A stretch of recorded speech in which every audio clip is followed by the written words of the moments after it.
So lead investor is has a key role to play at several stages of the evolution of a startup. And so therefore the definition is based on what role that lead investor plays.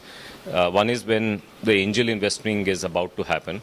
And the second is after the investment, the company building phase, the business building phase of the company. And then afterwards, if everything goes well, then the company goes and raises more money, and usually from institutional investors. So that is the third phase of fundraising. So these three phases, the lead investor plays a very active role alongside the entrepreneur. I like to think of the lead investor as a proxy entrepreneur. Is usually a person who's been an entrepreneur before, therefore knows the ropes, can see the picture both from an investor perspective and an entrepreneur perspective, and so therefore, in some sense, the definition is that the lead investor is the proxy entrepreneur sitting by the side of the entrepreneur, helping through these three phases of the build out of the company.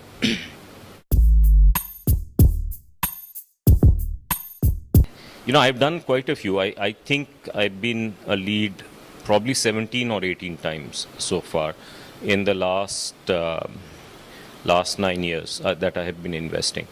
And I've frankly been learning along the way myself. So I must confess that in the very early days, I was a clueless lead investor.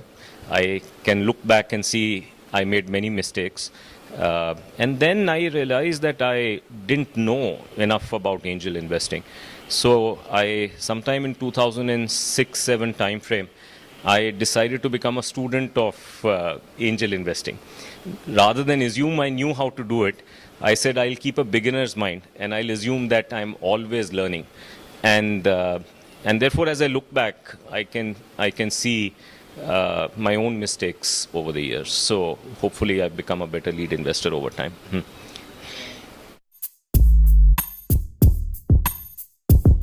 Yeah, so let's go back to the three stages that we talked about.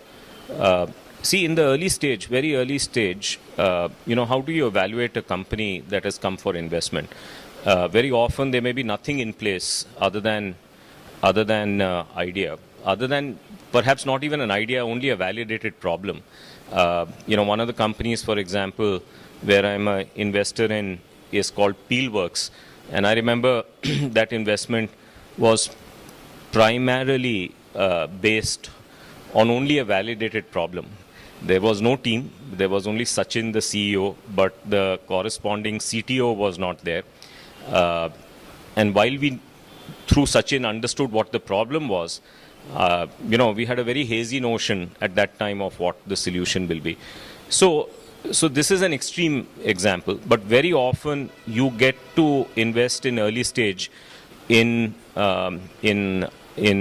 startups which are ready to cook and not ready to eat, right? So there is something missing in them, and so to be able to see the promise in those startups, you require a belief that comes from inside you, and that is why many of us favor not the spray and pray approach, but a thesis-based investing approach.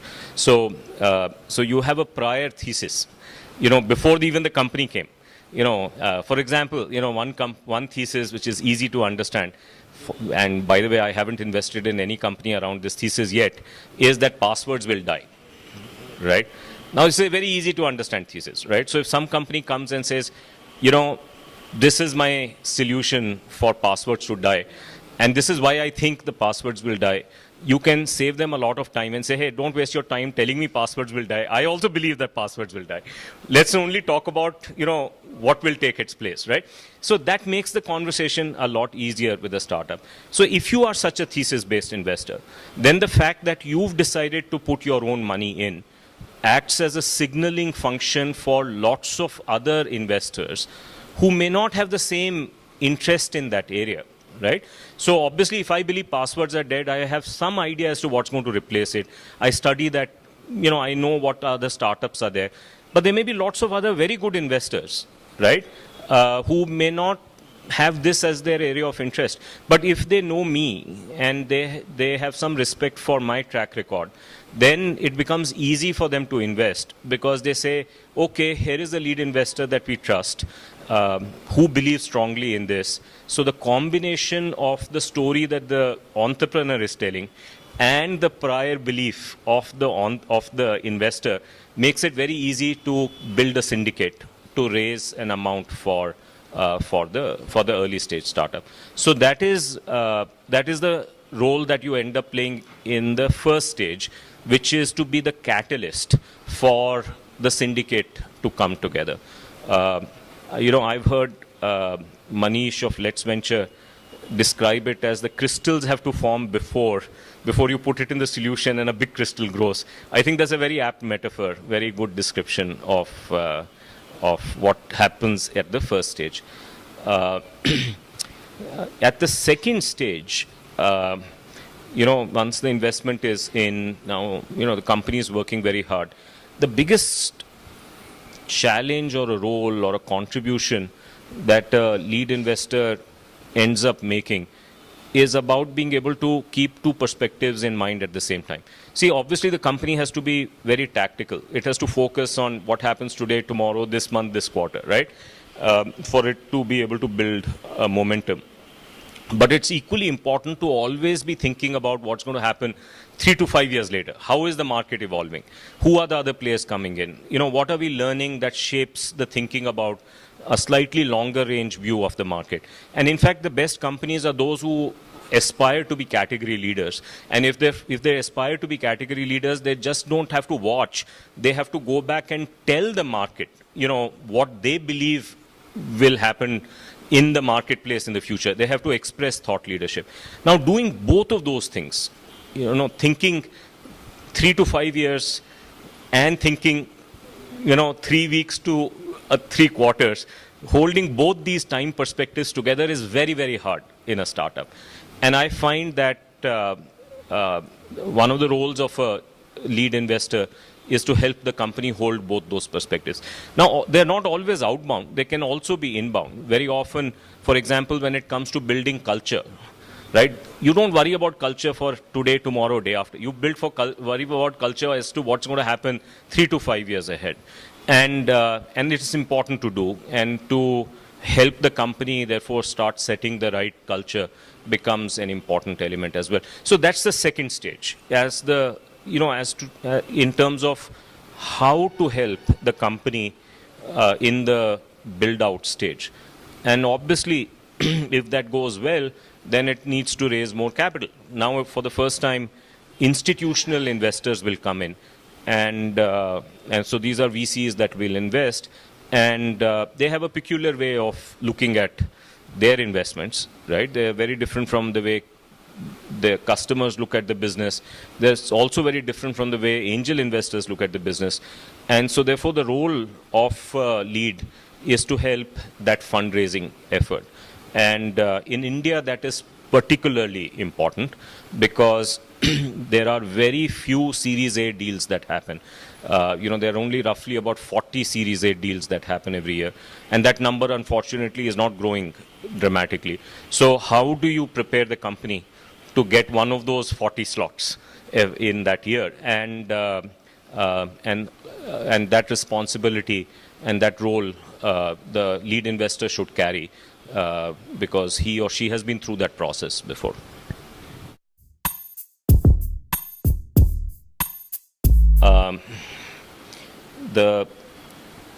If we work backwards this time rather than forward, so if you look at the challenges at the fundraising stage, Series A fundraising stage, clearly, as I pointed out, the big challenge is, in a very noisy environment with lots of companies, competing for Series A. How do you get this company to go through? There are the ratio of companies which are able to go from angel to Series A is only 1:4 in India right now. And, and that ratio, some people speculate may even become 1:8 because angel investing is growing, but Series A is not growing. So the challenge there is making sure that you've reached a viable milestone uh, so that the company is able to become fundable again. And if that doesn't happen, then finding bridge capital so that the company has the right runway to be able to get there. And that is finding that bridge capital becomes an important challenge, which the lead investor has to worry about. Now, if you look at the challenge in the middle stage, that challenge is mostly a coach's challenge. Because really you are available only as a coach, right? And the responsibility for coach is to bridge the gap between the potential that the team has and the actual reality, right? So even if the team is very, very good, even if, let's say, I'm a Olympics swimmer, it is quite, and a world's class medal holder, it is quite possible that my coach thinks that I'm not fully performing to my potential, right? So the role of the coach is to make that headroom visible to the team here, and so that they are able to close that gap. Now, this is harder than it looks. This is because it requires people skills, it requires trust to be built. You're often dealing in a situation where the team may not know what they don't know, right? Because most of the entrepreneurs in our Indian ecosystem are first-time entrepreneurs. So the challenges there are largely people-related challenges, right? So that's what I would suggest is the case. And then you come to the first stage. And in the first stage, a few years back, the challenge was to be able to build a syndicate, right? So let's say a company was raising 3 crores, the lead angels were putting 20% of the money, and then 80% had to be collected from other investors. And getting that syndicate together was a very hard thing to do. Now things have improved. There are enough people, who are coming in, and therefore now the challenge is how to build the best syndicate, right? And so that you build it in a way that everybody in that syndicate is able to play a helpful role to the company as it goes forward at various stages. So that is really my view of the challenges that are there for the lead investors as we go forward.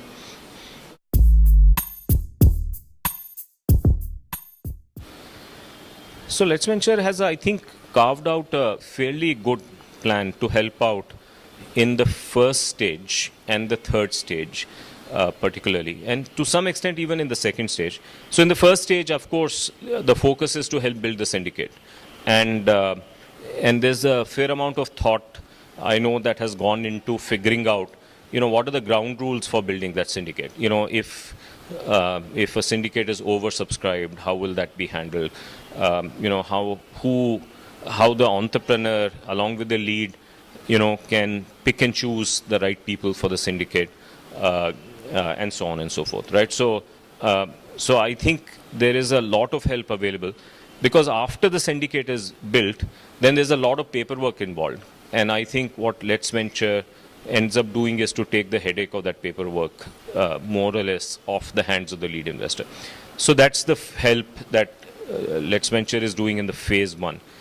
In the middle phase, I think there is an obligation for the lead investor to keep all the other syndicate investors up to date, with what is happening. And very often, this is something that falls through the cracks. And what Let's Venture is doing is to build an online kind of a platform where these quarterly reports are available. Anybody can go in and look at them, perhaps even have a discussion amongst the investors, about any questions that they may have, or any other thoughts about how the company should evolve. So I think that kind of coordination has become a lot simpler, because there is an online platform that's been built to support that. For the third stage, Let's Venture has been building out these institutional relationships, which are really VC relationships, so that those VCs are predisposed to look at any Let's Venture portfolio company. So these are early days about how Let's Venture's thinking about making lead investors more successful. These are early days, but these elements are all the right elements. And I think as we move forward, since it has a very clear focus on lead investors, and I guess this video is itself a manifestation of that. I think the more richness in terms of what they can offer will emerge as we move forward.